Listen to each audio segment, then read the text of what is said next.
Hello, and welcome to On the Marie Curie Couch, the podcast that aims to break down taboos and start open, honest conversations about death and dying. I'm Jason Davidson. I'm a social worker by profession, and I've worked in palliative care, hospice care, and bereavement support services for more than a decade. Each episode, we speak to a well-known guest to find out how they feel about their own mortality and how their personal experience of bereavement has shaped the way they live their life. Today, I'm on the Marie Curie couch with David Gower OBE. David's a former cricketer and cricket commentator. During his playing career, he was one of the most capped and highest scoring players for the England cricket team, which he captained during the 1980s. Since retiring as a player, he has become a successful TV and radio commentator and presenter, newspaper columnist and correspondent, and has written several books on the sport. In 1992, he received an OBE for services to sports, and in 1999 was inducted into the Cricket Hall of Fame.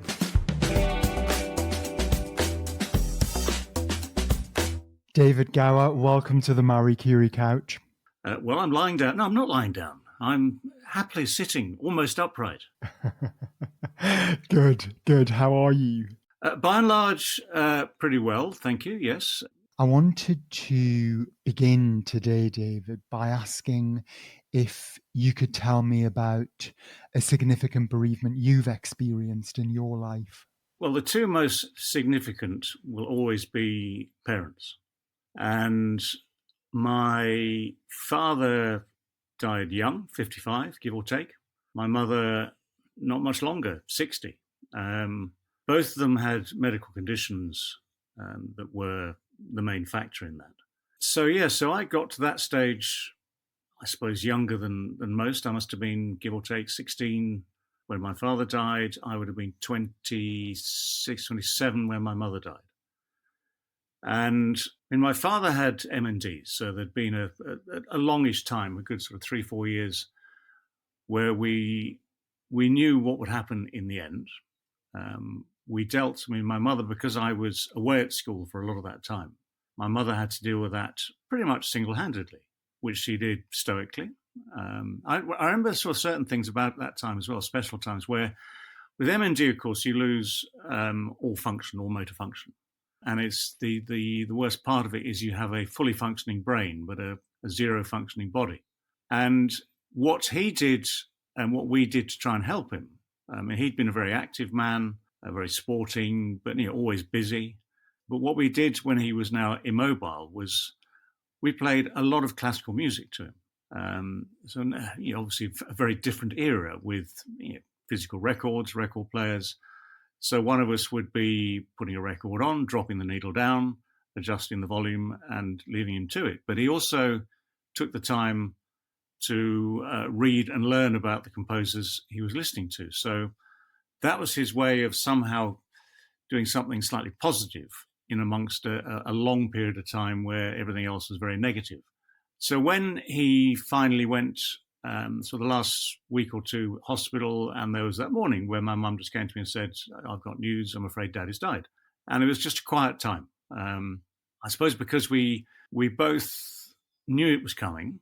We didn't expect it necessarily that day, but we knew it was coming. I suspect, although I wasn't involved at that age, that things had been taken care of. The practicalities were in hand. And apart from losing him, obviously, which, he'd been a huge figure in what was actually very important, obviously, when we look back at all this, important to me and for me, which was the sporting side of my upbringing. So he's an intelligent man with a good brain. He'd been to Cambridge. I never quite made it that far. I failed my exams or failed the interview at Oxford, deservedly so. But he was an intelligent man, bright mind, very sporting.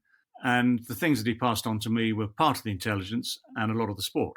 So all the time spent when I was on holiday from school in the back garden with footballs, cricket balls, whatever it might be, all that time was incredibly well spent. So what I really sadly regret, actually, is that he didn't get to see the the great stuff. He saw me playing in a representative under-16 game at rugby school one year, sitting in the car. That was the best it got. So he had to leave the pleasures of watching me play international cricket to my mother for a few years. I regret that he didn't get to see that, because he would have been incredibly proud, I'm sure, and also very helpful, no doubt, very fatherly. But in terms of the immediate impact, we just seemed to deal with it, to be honest. Now, my mum, so it would have been a few years later, or some years later, 10 or 11 years later, and she had asthma, which in those days, we're talking now, when are we talking? 70s, 80s. So in those days, a lot of the treatment for asthma involved the sort of drugs like prednisolone, which would be basically steroids and stuff, which put weight on, it put pressure on her heart. Eventually her heart gave up, and that was that. And I was away at the time. I was actually away skiing. So I got a phone call at Zurich airport out of the blue saying, sorry, I've got to tell you your mum's died. So I had a pretty quiet time on the plane back. I got into my car at Heathrow and cried all the way back up to Leicestershire, where I lived and where she had died. And again, we assessed the situation. Now, her sister, my aunt, was brilliant. And one of my aunt's daughters, Jane, one of my cousins, the two of them came up and helped me with all those arrangements, all those practicalities. And it was seemingly very efficient.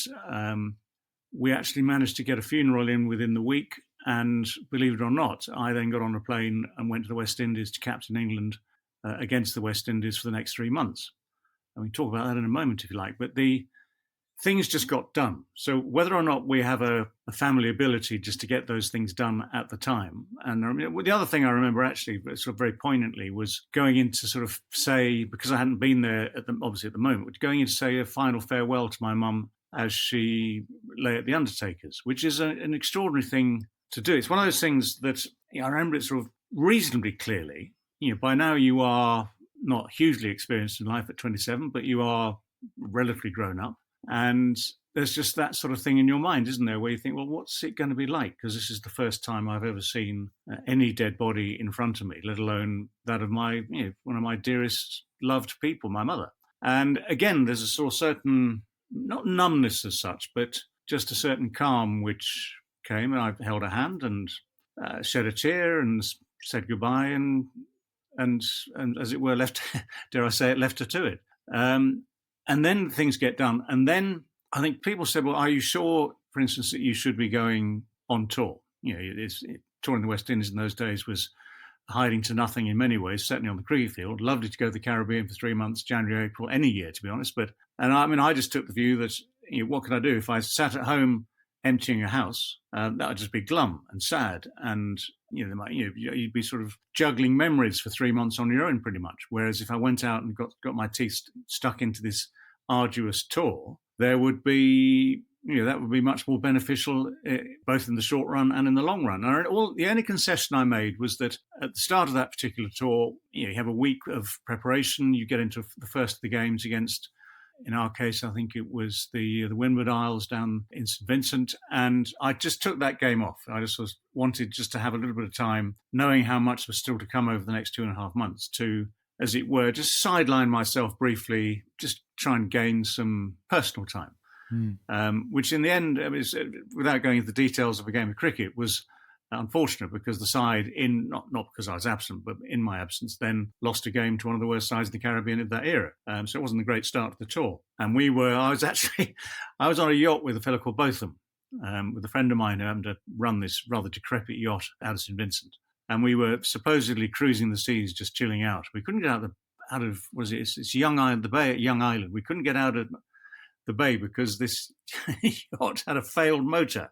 You needed the motor to get out, then you could put sails out, and then you could relax. So everything was kind of going slightly wrong, including the fact that because we lost the game, you had the media on my back saying, well, where were you? Well, I was trying to get out. I was trying to get some spare time. And it was one of those 3-month periods where, in some ways, one feels at the end of it all, actually, maybe I could have stayed at home. I could have avoided losing 5-0 to the West Indies. I could have avoided all the rubbish that was thrown at me personally as captain with this all going horribly wrong.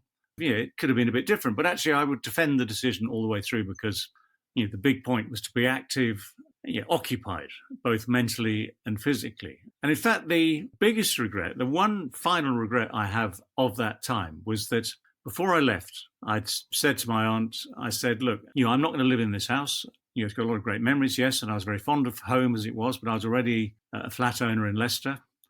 So we might as well just get rid of everything, give someone the order to empty the house, which wasn't a bad thing to do overall. But there are two things with hindsight, wisdom of hindsight, two things I wish that I'd laid instructions to keep. One is my father, as a well-read man, had the full leather-bound editions of Churchill's diaries, which would have been, I hadn't read them at that stage, but looking back, it would have been extraordinary both to be able to read them and secondly to keep a beautiful historical set of documents, which forget the whatever value you might ascribe to them. It would have been just lovely to keep them. And the other thing, believe it or not, was we used to have, my first introduction to music, classical music, was one of those wind-up gramophones, which I used to play with and listen to all the way through my childhood and loved it. So the whole process of putting a needle in, tightening the screw, each record, each 2 or 3, you'd put a new needle in, wind it up, put the disc on, carefully lower the needle onto the disc, and there you go. And for a long, long time, I thought it would have been just brilliant to have kept the old records, try and keep them intact. And those are the two things I kind of really regret not keeping. Thank you, David, so much for sharing all those great stories. I just wanted to pick up on a few things. One was the hindsight. So we really value hindsight on this podcast because actually, it's especially for our listeners, because it's in those experiences and those reflections back on what we may have done, in a different way, is really helpful for people who might be grieving now and listening to this podcast. And I was just thinking about, there is so much going on when someone dies and you're grieving and you're in grief. And so there's lots of, whether it's a house clearance or making decisions on what to do with things, there are so many decisions to be made. So we just do what we can do at the time, don't we? And of course, as you're describing, it's that kind of beauty of hindsight later on, where it's like, I would like to have had those two things. The other things that one misses, there's so many things with, the bereavement of parents, so many things that one can think back to, those moments when they've picked you up from failure, dusted you down, put you out there again. I would try very hard, normally, on a good day, to look back and say, well, these are the great things that I got from my association with those two people. One of the things that always struck me is that when one goes to any funeral or any memorial service, I've been to quite a few now, and the ones that really resonate are the ones where someone stands up and says, whoever the poor person is lying in that community, they look back on the bright side. They tell the funny stories. They tell the humor. They bring a smile back to your face. They take away that pain of grief, which is, if you sit there with, we're so sorry we've lost A, B, C, or D, and that's all it is. I think one misses the point, because one should be celebrating all the good stuff that happened over however many years that person, near relative or not, close friends may be, someone else's friend may be. And I gave a eulogy for a great friend of mine who was in the wine trade, Tim, and he was one of the great practical jokers of all time. He'd had a sort of one of these debilitating lung diseases that eventually got him. I remember I'd seen him a couple of days before he died in hospital in Norwich, and I was very glad that I'd made that trip to say goodbye to a seriously, seriously good friend, seriously good man. And when his wife asked me to be, the two of us spoke the eulogies, his brother-in-law and I, and everyone who'd known him came to me with a story. Both eulogies could have gone on for weeks with great stories about his life. And so you have to pick and choose. You sit there with a smile on you stand there with a smile on your face. There was a hugely great turnout. They used Blythe Cathedral in East Anglia as the venue. I mean, it was full. And it was just such a good feeling to give that farewell to such a good friend.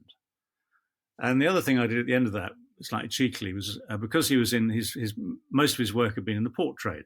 So I had a hip flask in a jacket pocket, and when I got to the end of my eulogy, just nodded to the vicar, said, "I hope you don't mind, but I'd just like to raise a toast," and took out hip flask, had a sip of vintage port, and there we were. So that to me is how I thought that was. I just enjoyed, if I can say it that way, being able to be part of what was a great farewell and to take the sting out of this horrible thing, which is very final, which is death. And if I've got any friends left by the time it comes, I hope that someone will raise a glass when I'm gone. I think it's, part of what you're describing as well is that kind of celebration of life as well, isn't it? I agree. And of course, I think people will do what shaped around the individual themselves for their funeral as well. So that actually it represents the individual somewhat and their character as well. Just going back to the death of your parents, and I know that you were very young when your dad died and young as well when your mum died. Just before I ask about your experience of grief, one of the things we do ask on this podcast is if you're happy to share the names of your mum and dad. Well, they are a matter of record. They weren't made up. Neither of them worked for MI6 as far as I know, although now you mention it. My father was Richard. Being the 60s, he worked most of his career in East Africa, in what was then Tanganyika, now Tanzania. Had some very good friends and colleagues from there, and most of them called him Dick. He was known as Dick Gower. So my mother was Sylvia. They married, actually, by the standards of the day, they married mid-30s, so slightly later than a lot. But she spent not as many years as he did, but a lot of years out in Dar es Salaam as well. So that's where I spent the first 6 years of my life. And by the time when we came back, we sort of moved around a bit before going we went back to Kent, which is where the family was. And then my father got a job at Loughborough. And so we moved up to Leicestershire. But so there you are. Names, not quite addresses, but names you've got.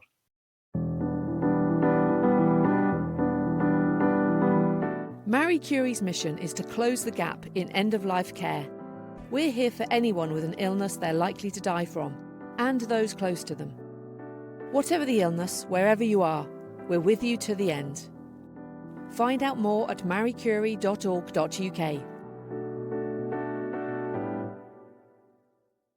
So I'd like to talk, if that's okay, for a few minutes about your experience of grief. And I think you touched on, you told that story about going away for 3 months and actually, whether or not these are the right decisions, but actually the decision was made and you went. And I think you also described, it being a distraction. And I think distractions in grief can be helpful. I think some people might say, oh, well, we shouldn't do those things, or you shouldn't be doing it. It's not the right time. And actually, I think a distraction can be really helpful and what people need. I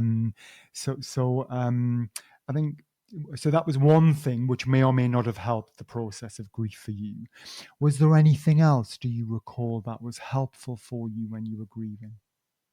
Well, curiously, not so much is the truth, because I think it's one of those, in my experience with both those events, there is the initial, I still call it a certain numbness, the initial sort of gentle shock stroke numbness where you come to terms with the fact that you're never going to speak to these people again, or never going to see these people again.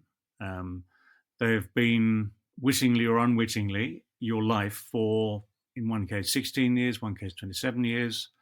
For instance, now, I suppose the prospects now of having been married for 30 odd years are that a person that I've didn't know before, wasn't sort of part of the family before, I will have known for longer, and therefore, sort of looking ahead is possibly even more worrying, as it were. But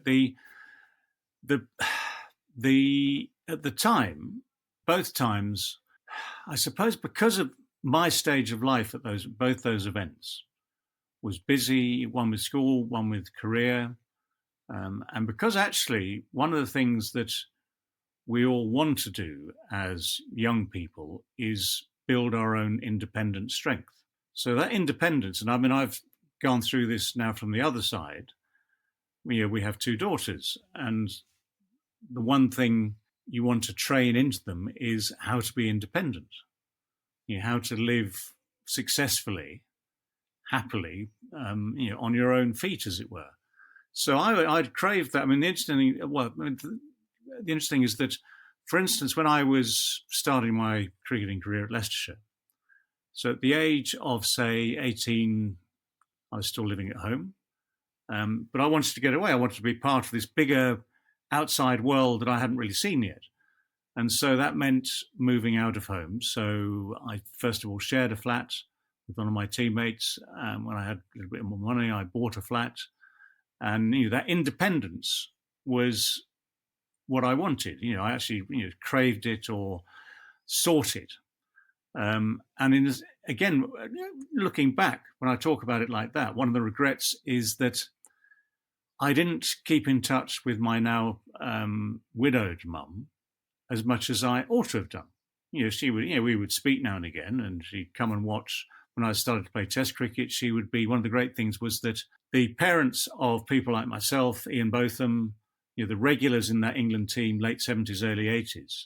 So Ian's parents would come to pretty much every game. They could do that. My mum could pretty much come to every game, and you'd get tickets in the same place. And they became friends. They would eat together, have lunch together, sit together, natter together. So there was all that, which was very, very good for her and for me. But then I thought, well, actually, I didn't really go home much, or didn't really check up on her as much as I now realize I should have done.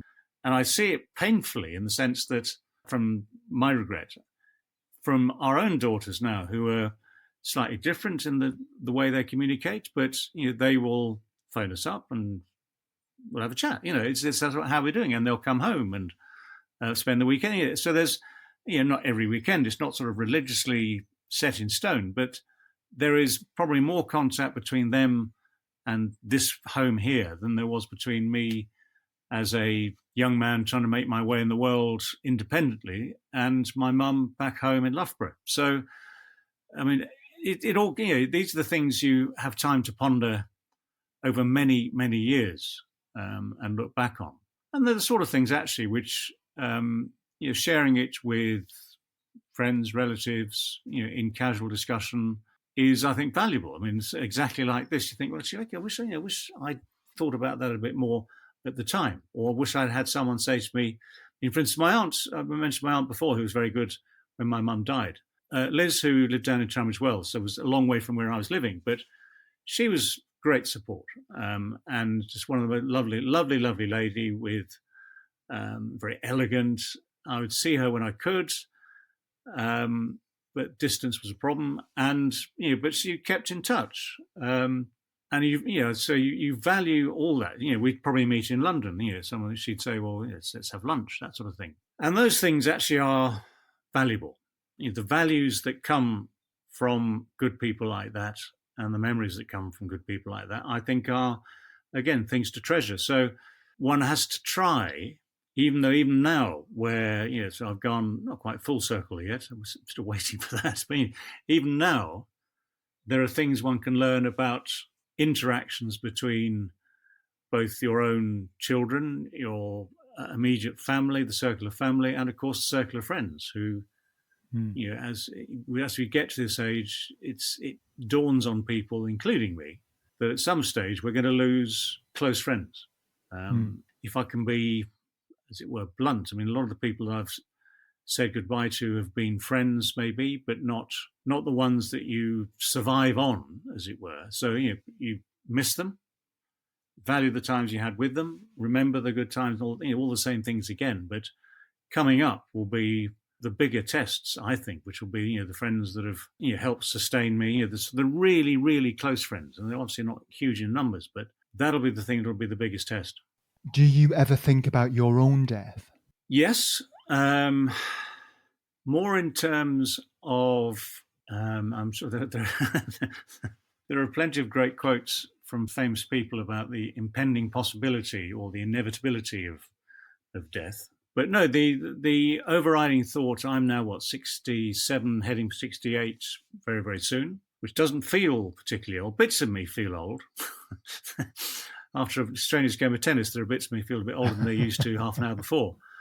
But the feeling is, and that thing about time, which we all see, and again, such a cliche, time seems to be going so much more quickly. Well, I mean, I've got simple maths solutions to that. It becomes each year becomes a smaller proportion of your life than the last one. So it does race by, even though it's still a year, it just races by. Some of the things that have happened over the last 2, 3, 4 years, I think, that was last year. No, it wasn't. It was 2 years. Oh, crikey, it was 3 years ago, So there is this great thing, the Carpe Diem thing, which says in one's mind, well, look, we need to do the stuff we want to do now before we can't.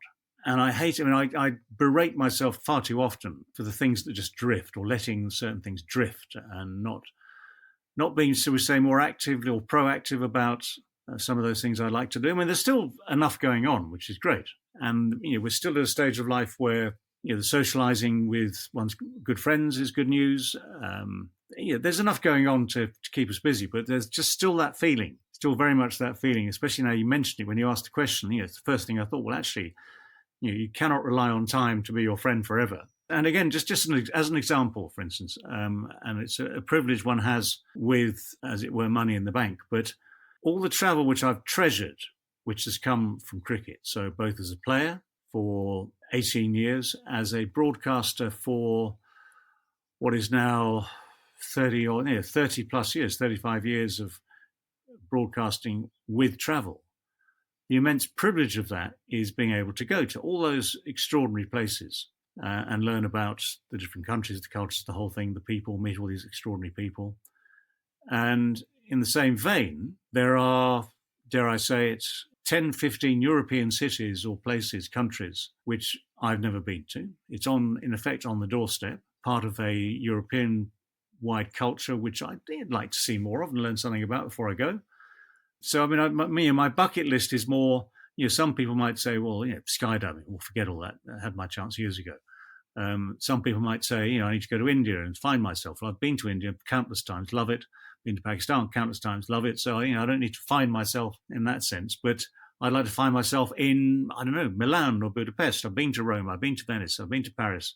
Been to Barcelona. But I haven't been to so many other great places, interesting places, which are just across the water there. And there are experiences, there are things we can do at home in our still rather lovely country, to be honest, whatever people say on bad days and they're most cynical. There's a lot of stuff to be done. So quietly, when we part company today, I better go and make a list. Another list. Yeah, but I think, and also what you're describing, I think we're thinking about time, but and it links back to what you were saying at the very beginning, actually, of the conversation about adjustments, and some of them forced, whether that was COVID, whether that's work opportunities, whatever it is, or chosen. But actually, it's about reprioritizing, isn't it? And kind of thinking, well, what's important to me now? And what do I want to do? And it's interesting. Is legacy something that's important to you, David, as in how you'd like to be remembered? Not necessarily. I'm very lucky for one very simple reason, which is, in a way, I've already established a legacy. So, as a sportsman, all the facts and figures are there for people to look at. There are, in an era where, I suppose during my career, it wasn't quite as ubiquitous, but video is there everywhere. So in terms of what I did as an England cricketer, that's not going to change. I am lucky and happy that a lot of people at this stage remember it fondly. They're all of a certain age now, but almost them are. That can't be avoided. So in that sense, the sort of public legacy is sort of already in place, I think. What's more relevant is the private legacy, so immediate family. We have 2 gorgeous daughters, DD1 and DD2, i.e. Darling Daughter 1 and Darling Daughter 2.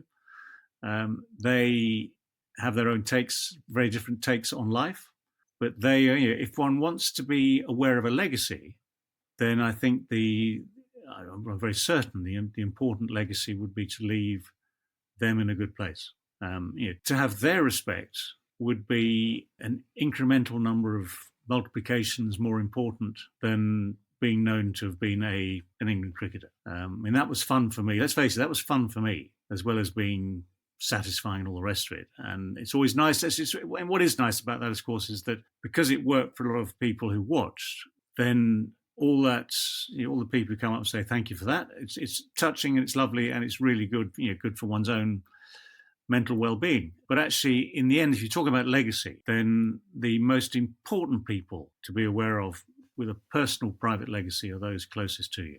I think that's a beautiful answer. And I also love DD1 and DD2. That's so nice, David. Thank you. I've got one question left, and that is, how has it been for you today on the Marie Curie couch having these conversations? It's been good. I think with relevance to the main topic when you're talking about Marie Curie, end of life, and these still rather taboo topics, people do push it aside, the concept or the thought of an end, a very finite end.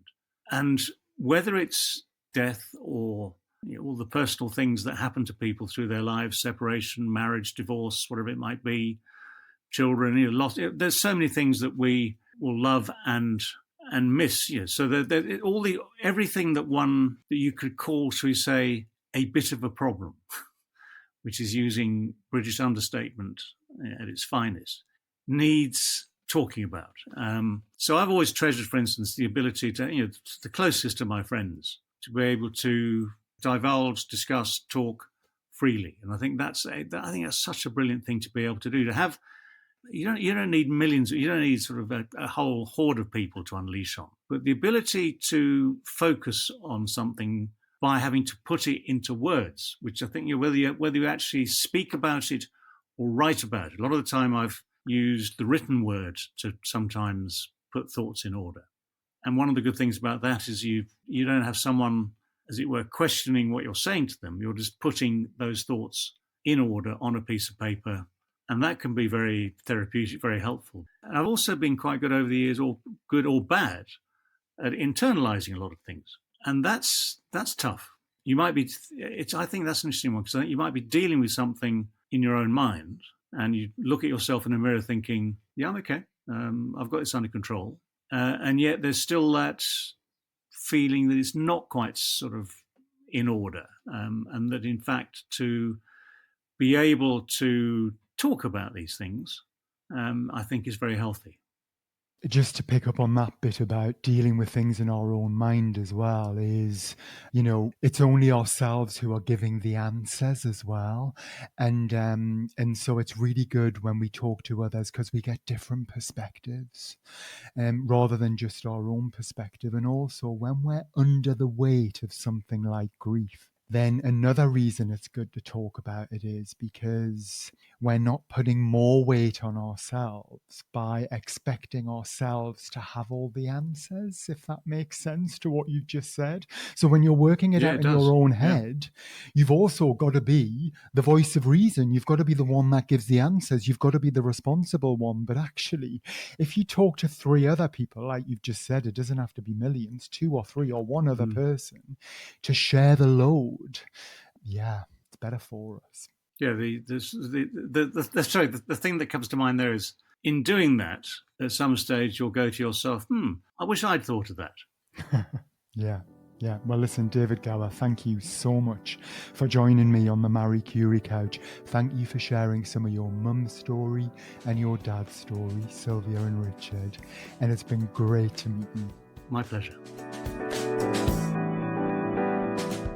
So that's all for this episode of On the Marie Curie Couch.